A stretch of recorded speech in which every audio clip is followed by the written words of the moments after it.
off of this bad boy. This is going to be one high compression R6. Next up, ceramic coating. Stock throttle blade. Fully ported throttle blade. Just the start of one side of the rod. Other side of the rod. Sighted on this R6 build. There's one of our rods. There's our pistons. Our beautiful ports. Ceramic coating on the combustion chamber. Ceramic coating on the exhaust valves, intake valve, top of the piston, Teflon skirts, 22-gram reduction in moving mass per piston. Do not be surprised in the second video of this to see some absolutely crazy power figures out of this, because I've never decked a head this much. These valves are gonna be extremely close to our custom handmade pistons. These were originally out of a Kawasaki. They did not fit this cylinder head. We modified and shaved them until they did. Block's all finished. Rounded off all the corners. The bottom end of this will breathe just fine. I don't know how much horsepower it's worth, but it's worth at least one. A little bit of the setup we're using to time in the cams. But it's all for back from DCR. These are custom grinds that we will be using on the R6. We got two different profiles for the exhaust and a higher lift intake cam. We'll see how these work out, see what they want as far as cam timing, and make some freaking power. Stock piston rotating assembly without the bolts versus without the bolts, new one going on. So a 20-gram reduction. All right, we got first start up. See how she goes. Already did the compression test, that all checked out good.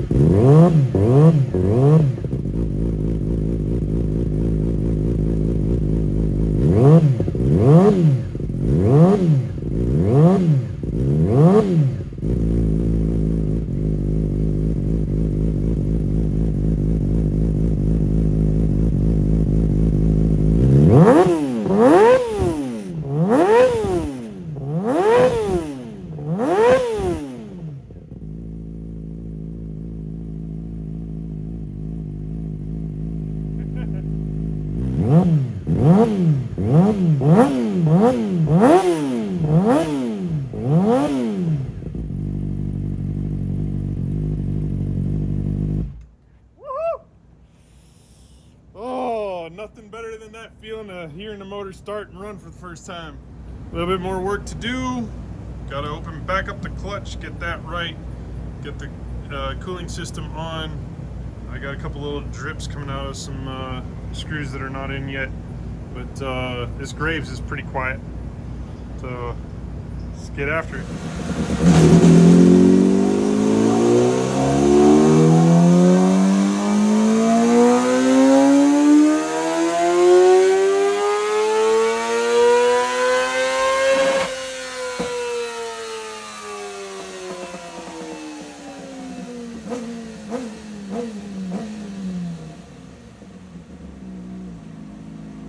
There's what she did on the last pull.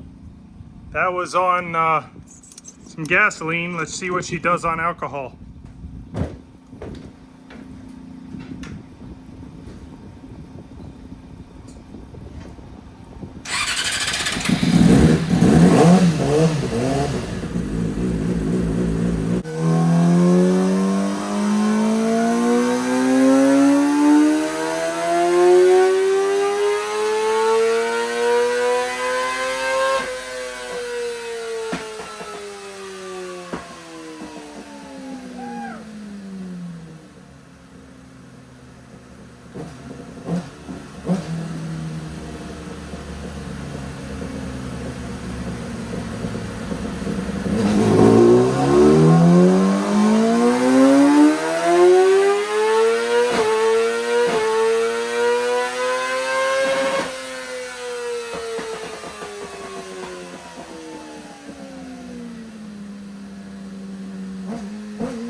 put another airbox on this. Wasn't wanting this motor to be part of this video, but being that we need a transmission out of it and the other transmission is locked up in first gear, customer did not tell me the full details of what happened to the other motor before I tore it apart. But we knew it had plenty of damage in it just from the valves that I showed. But so we got to rip this one apart. You guys can see this in elapsed time, and we're gonna get onto it.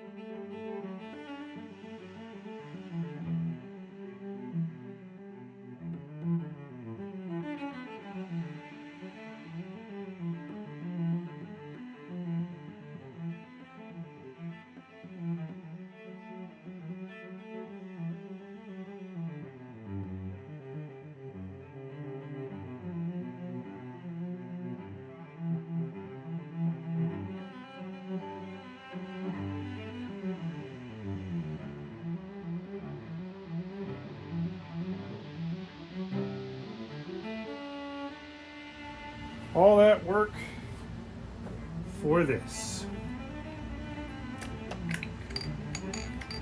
Free spinning first gear that's not welded on the shaft. Everything else spins. Cool.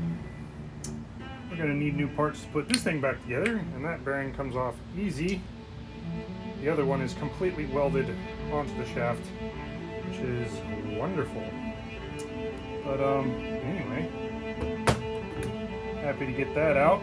Drop that into the other one, bolt it up, and I might add the building of that one to this, or this might just be the disassembly part, and you can just reverse it for the reassembly. Pretty much the same difference, except it will take me a little longer to put it together rather than tear it. All right, now let's take a look at the cylinder head. I don't see any heavy. I mean, it's got a decent amount of carbon buildup on it. That might be the reason for losing a little bit of power. It's not a considerable amount of power, but if enough of that is built up in the exhaust ports, then that could be the reason why. Just falling off a little bit at the top end made 200 psi of cranking compression, so that's not horrible. But that looks like some rust being burnt from you know, maybe we got a little bit of rust in the fuel. Might want to take a look at the gas tank on this one. That looks a little wet. This one's running pretty clean. I've had other ones run better. This one I don't think was running on E85. The other one was, and its pistons look absolutely stellar. That has no cleaning done to it at all. That one was run on E85. Just blackening to it. These might actually be anodized from the factory. I haven't had one that new. I'm probably not going to use Yamaha pistons on the way in, so, but happy with what I see. I got a good head to be able to get some new valves in this baby.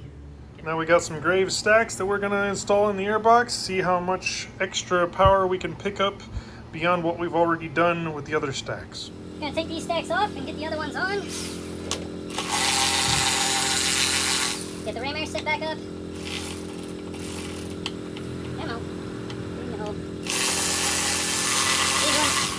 These ones made a ton of torque. Made 52 foot-pounds of torque. I know this thing wants to breathe more up top, so let's give it to her. I'll also take this.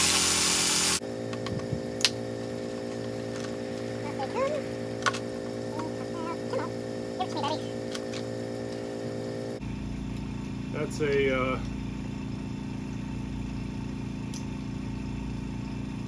that's a big difference there in height. That's going to move the peak horsepower point up at least 1,000 RPM, I would say. That's easily a little bit more than an inch.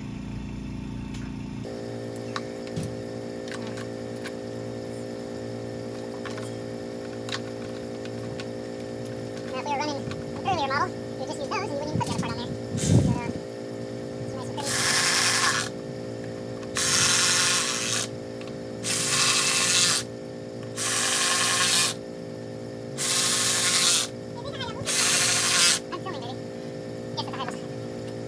we still want to tune. I love that I got runs from before of when this thing was healthy. But here's a back-to-back comparison. Granted, our weather is not the same at all. We had 80 degrees that day. We were 105 outside, 111, almost 112 degrees inside the dyno when I was testing this the other day. Believe me, I was running out of water in my body real quick. But if you want to know where bigger valves help, that whole gap right there is just making that thing sing. As soon as it gets to 8,000 RPM, this thing just takes off. But now we're gonna get the we got the stacks going in, and what a beast. So we got E85 versus E85, and then we got some methanol mix thrown in there, getting it up to the 130. There is no ram air involved in any of these runs. I just hooked back up the air box, the little triangle on the bottom. So this is what she's doing. This whole area through here, so it's 12 horsepower there, 13 horsepower there, almost 14 horsepower there. How about right here? Wow, that's even more. So 23, that's 16 horsepower there. When we change the stacks, this whole area should carry out. It'll probably cut down this line a little bit here, and I would imagine it's going to go all the way up to that one, but we'll see. So now we got the two different bikes on there. Brown is the one from one of the previous videos where we did all of the changes of fuel. So this is currently an E85 run, also an E85 run, and E85 run. So this is before we built it with the other stacks, and this is after with the so with the same stacks but with the new motor.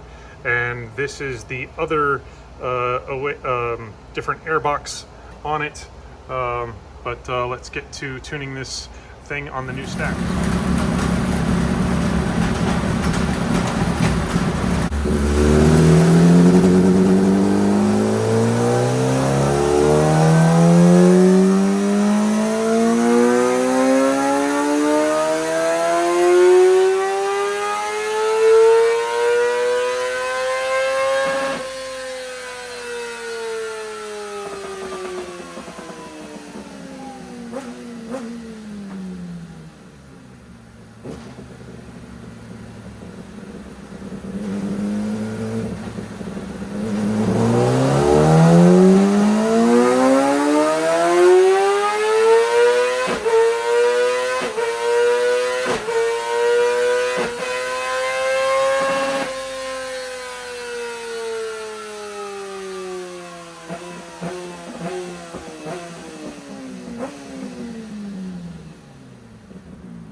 Fucking A.